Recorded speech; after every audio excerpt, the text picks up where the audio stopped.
নমস্কার, আমি শান্তির পরিবার নতুন একটি ব্লগে সবাইকে অনেক অনেক স্বাগত। আশা করি সকলে ভালো আছেন। আমরাও সবাই আপনাদের ভালোবাসায় আর ভগবানের আশীর্বাদে ভালো আছি। আপনাদের সবাইকে সাথে নিয়ে আমি আমার আজকের ঘরকন্নার কাজ এখান থেকেই শুরু করলাম। আশা করি আমার আজকের এই ব্লগটি আপনাদের সবার কাছে ভালো লাগবে। যদি ভালো লেগে থাকে তাহলে আপনাদের মতামত আমাকে একটি ছোট্ট কমেন্টের মাধ্যমে জানাবেন। যে যেখান থেকে আমার এই ব্লগটি দেখছেন তাদের সবার জন্য থাকলো অনেক ভালোবাসা। এখন আর মিষ্টি রোদ্দুর বলা যায় না, এখন তো চিলফাটা রোদ বলা যায়। সেই জন্য সবাইকে জানাই একটা মিষ্টি সুপ্রভাত। আমি কিন্তু অনেকটাই সকালে আজকে উঠেছি, কিন্তু আপনাদের সাথে আমার এই ব্লগটি এখান থেকেই শুরু করছি। এখন ঘড়ির কাঁটা ওই 7:30টার মতো। দিব্যা কিন্তু আরও একটা রুমে ঘুমোচ্ছে। ও ঘুমোক, যেহেতু এখন পড়াশুনো নেই সেই জন্য এখন ডেকেও তাড়াতাড়ি লাভ নেই। সেই তো উঠলেই টিভি নিয়ে বসবে, তার থেকে ভালো ঘুমাক। কাল রাত্রে আমাকে বলেই ঘুমিয়েছে যে রোজ রোজ তুমি আমায় তাড়াতাড়ি তুলে দাও, আমি একটুও দেরি করে ঘুমোতে পারি না, তো তুমি কিন্তু আমাকে তাড়াতাড়ি ডাকবে না। আমি 9টা-10টার সময় কাল ঘুম থেকে উঠবো। তাই বললাম ঠিক আছে, সেই টিভি দেখার থেকে অনেক বেটার, চোখটা রেস্ট পাবে, তো ঘুমাকো। তো সেই জন্য আমি এইদিকে একটু কাজকর্ম করে নিচ্ছি। আজকে রান্না না করলেও চলবে, একটা ছেলে যে দোকানে থাকে সেই শুধু খায়। আজকে আমাদের এক জায়গায় মানে নিমন্ত্রণ আছে। নিমন্ত্রণ বলতে মায়ের পুজো হয়েছিল, তো সেখানেই ডেকেছে আর কি, তো সেখানে ভোগ খেতে যাব। বাট আমরা কিন্তু ঠিক টাইমে যেয়ে পৌঁছতে পারিনি, কারণ কি ওর পাপা যখন বাড়ি আসে রেশনের মাল উঠেছিল আর কি, তো সেই জিনিসগুলো রাখতে গেছিলো ও দেশের বাড়িতে। তো সেই জন্য না ওর সেসব কাজ করে বাড়ি আসতে আসতেই প্রায় 3টের মতো বেজে গেছিলো। তারপরে এসে ফ্রেশ হয়ে একটু খাবার টাবার খেয়েছে, তারপরে না আর যাওয়া হলো না। তারপরে তো আমরা বেটুকে নিয়ে মাঠ বেরিয়ে গেলাম। তো সন্ধ্যাবেলায় কিন্তু আমরা গেছিলাম, গিয়ে দেখা করে এসেছি। আর এখনের ওয়েদারটা না ভীষণ খারাপ লাগছে। সকালবেলাটা খুব গরম লাগছে, সকালবেলা মানে ওই 9টা-10টা থেকে বেশ ভালোই গরম থাকছে সারাটা দিন।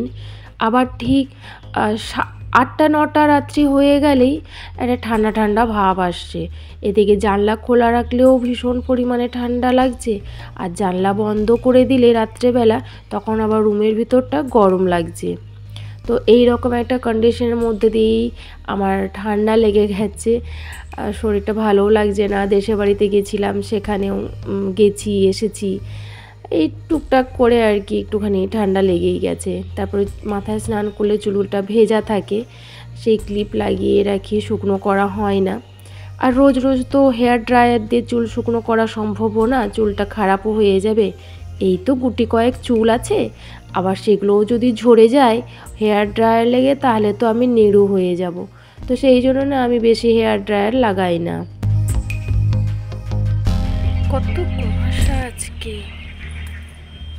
প্রচুর কুয়াশা, ঠিক বোঝা যাচ্ছে না, কিন্তু ভীষণ, দেখেছেন কেমন কুয়াশা। এই দেখুন, এদিকটাও বোঝা যাচ্ছে, কিন্তু গরমটা বেশ ভালোই। চলুন আমি কেচে নিই, এখন আমার কাছাকাছি বাকি আছে।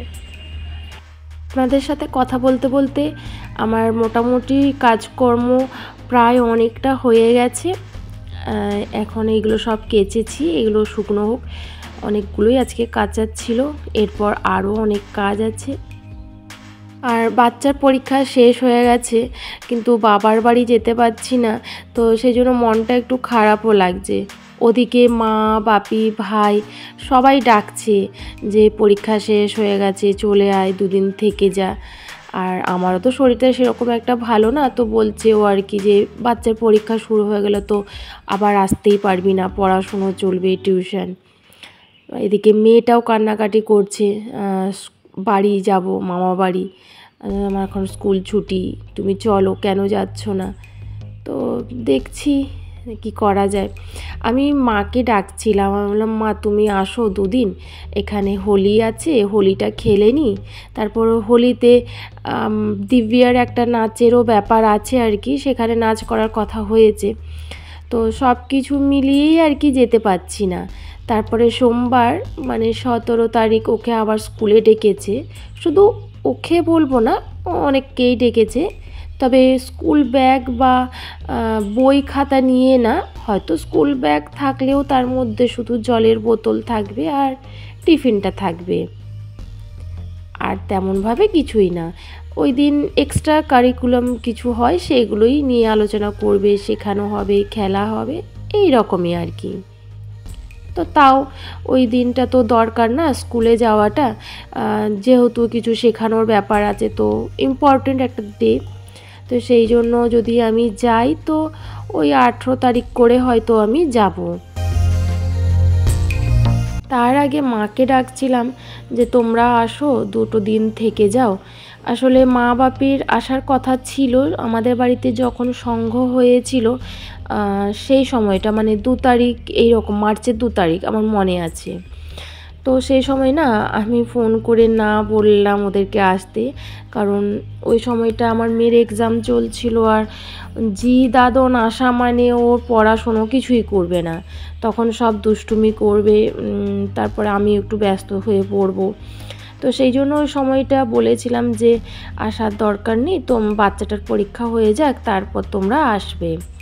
আর মা বাবাও তো ছিলেন না, প্রায় 12 দিন 13 দিন হয়ে গেল নেই, তবে আজকে মা বাবার আসার কথা আছে, আর বিকেলবেলা ওনারা আসবেন।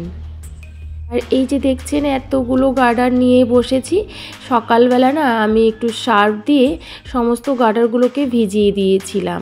আসলে এই যে গার্ডারগুলো এগুলো ভীষণ পরিমাণে নোংরা হয়, ও তো মাঠ যায়, তো সেখানে খেলে, তারপরে পেন্সিল, কোনো গার্ডারের মধ্যে দেখবেন কালার করে দিচ্ছে পেন দিয়ে, কালার পেন্সিল দিয়ে, তো সেই জন্য না ভীষণ নোংরাও হয় গার্ডারগুলো।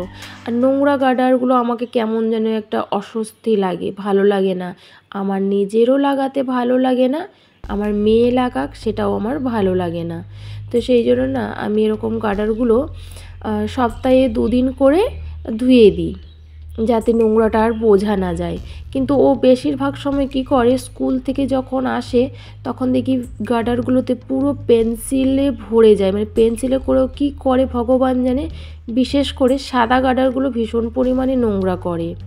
তো যাই হোক, এই গার্ডারগুলো এখন আমি ধুয়ে নিয়েছি, আর এগুলো এখন আমি আর ছাদে মিলবো না, এগুলো আমার রুমের যে সামনের জানালাটা আছে সেই জানালাটাই, এই যে দেখুন এখানটা না অনেকটা জায়গা, তো আমি না এই রকমই করি আর কি, কিছু রোদে টোদে দেওয়ার হলে বা কোনো কিছু করা হলে এই রকমভাবে একটা কোনো বাটি হোক বা প্লেট হোক বা কোনো ঝুড়ি বা এরকম পলিথিন, মানে কোনো কিছুর ওপর দিয়ে এরকম করে শুকনো করি। আর এইখানটায় ভীষণ রোদ আসে, এখন তো সকাল সেই জন্য এতটা রোদ নেই, তবে শুকনো হয়ে যাবে।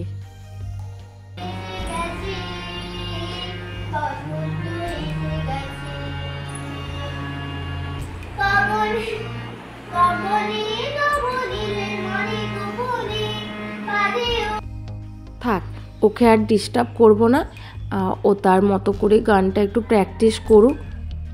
আর ওইদিকে দিদিও কাজ করছে, আর এদিকে আমারও টুকটাক কাজগুলো আছে সেগুলো করিনি, এগুলো হয়ে গেলে আবার নিচে যাব, টুকটাক একটু কাজকর্ম আছে সেইগুলো করতে হবে। দিদিও যাবে, নিচটা কাজ করে দেবে, তো সেই জন্যই আর কি। এখনও পর্যন্ত আমার কিন্তু টিফিন করাই হয়নি। আয় নিচে যাব, হয়েছে? ওখানে ফ্যান চলছে, এখন যদি ডুবকো, আমি যদি আবার খেলতে তাহলে ডুবকো চুলটা এরকম করতে না দিত। আর ওখানে ইয়ে চলছে কেন, ফ্যান অফ করিস নি? মাথা ব্যথা, পাকে মাথা দেখাচ্ছিস, মাথাকে পা দেখাচ্ছিস, চল। সেটাই বলছিলাম। মুছে আছে নাকি এগুলো? মুছে দিয়ে গেছে। আর সকালবেলা না ওর পাপা যে এক ব্যাগ সবজি বাজার করে দিয়ে তারপরে গেছে। আর এদিকে মেয়েকে আজকে শেখাচ্ছি যে সবজি বাজার কিভাবে আলাদা আলাদা করে ভরে রাখতে হয়।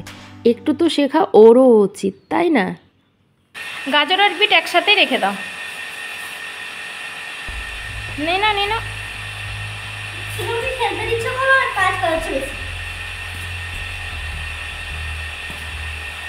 দেখুন গাইস, আমাকে আমার মা কাজ করে সবাই স্কুল না থাকলে এটাই হয় আমার জন্য। আর কটা মিনিট আছে বাবা?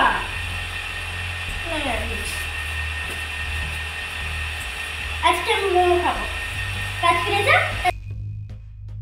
এই হলো আরেক জ্বালা, কাজ করাবো কি, আমাকে এই চাই আমার ওই চাই। যদিও বা মোমো আমি এনে অবশ্য দেইনি রাত্রেবেলা, কারণ রোজ রোজ ওই ময়দার জিনিস বা বাইরের ফাস্ট ফুড খাওয়া আমি খুব একটা পছন্দ করি না। আর দিব্যা কিন্তু এটা খুব ভালোভাবে জানে যে আমি যতই বলি মা দেবে না। আরে আস্তে করে রাখো, ভালো করে রাখো, ভালো করে রাখো, যেখানে সেখানে আমি রাখি না। খুশজা এটা খুব খুশজা। আরে ওটা ট্রে খোলো, ট্রেটা খুলে ওটা রাখো। ট্রেটা খোলো, একটু খোলো ট্রেটা বার করো। হ্যাঁ কোন দিবি? না ওটা আমি নেবো, হ্যাঁ।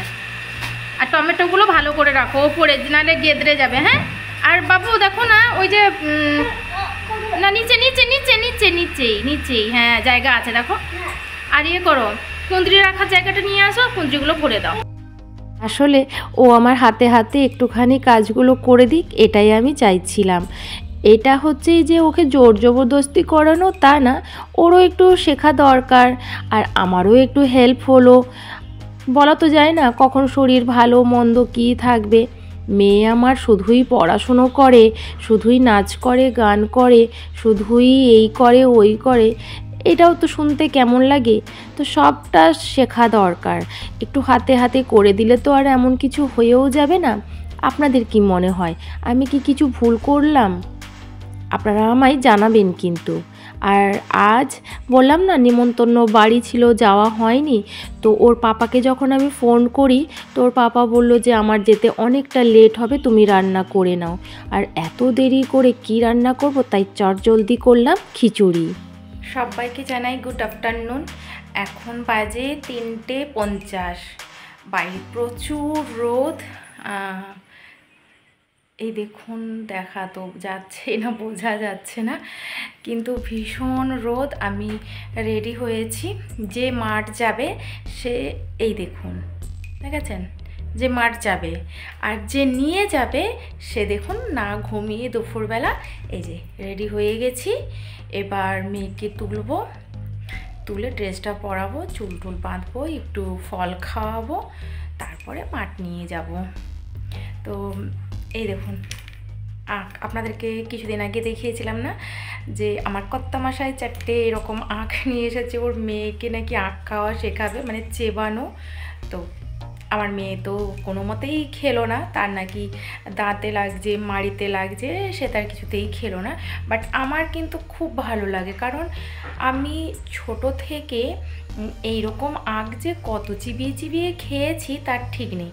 বাট এখনকার বাচ্চারা কি যে আমি জানি না, সবার বাচ্চা তাই নাকি আমারটাই স্পেশালি আমি জানি না, তবে আমার মেয়ে তো একেবারেই খেতে চাইলো না। তো এটা আমি খাবো, এখন নষ্ট করবো কেন ছোটোবেলার সেই স্বাদটা। তো চলুন দেখা হচ্ছে আবার একটু পরে।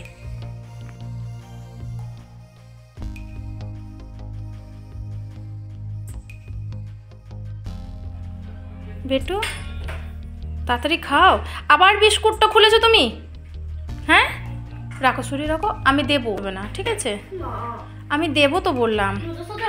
আচ্ছা দেবো, দুধের সাথেই খাবে, দেবো। আগে কর্নফ্লেক্সটা খেয়ে নাও, ওটা খাওয়া গেলে আমাকে বলবে, আমি দেবো, ঠিক আছে?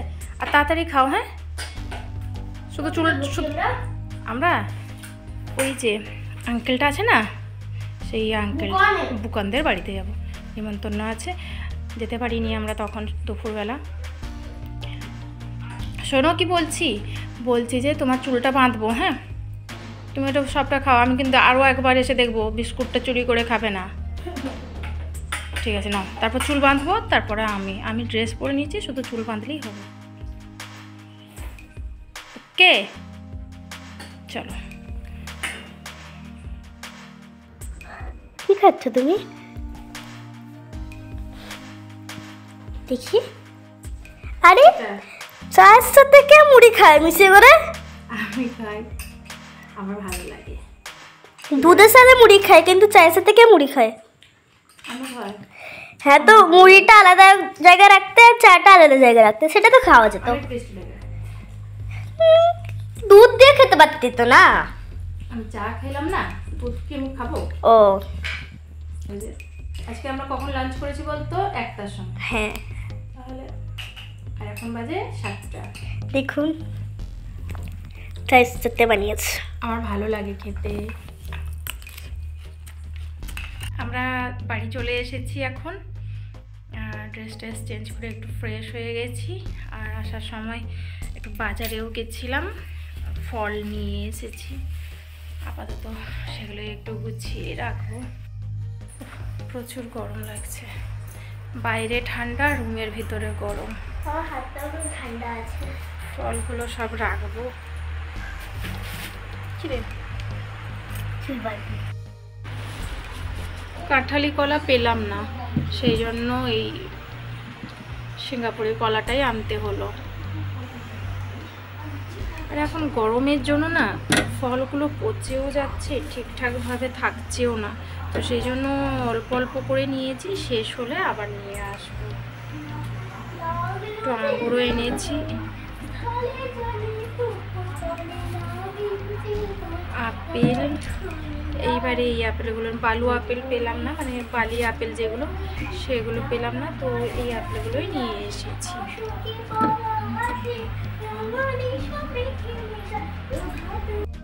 তো আজকের ব্লগটি আমি এখানেই শেষ করলাম। দেখা হবে আগামীকাল নতুন একটি ব্লগ নিয়ে। সবাই ভালো থাকবেন, সুস্থ থাকবেন। দেখা হচ্ছে আগামীকাল। বাই।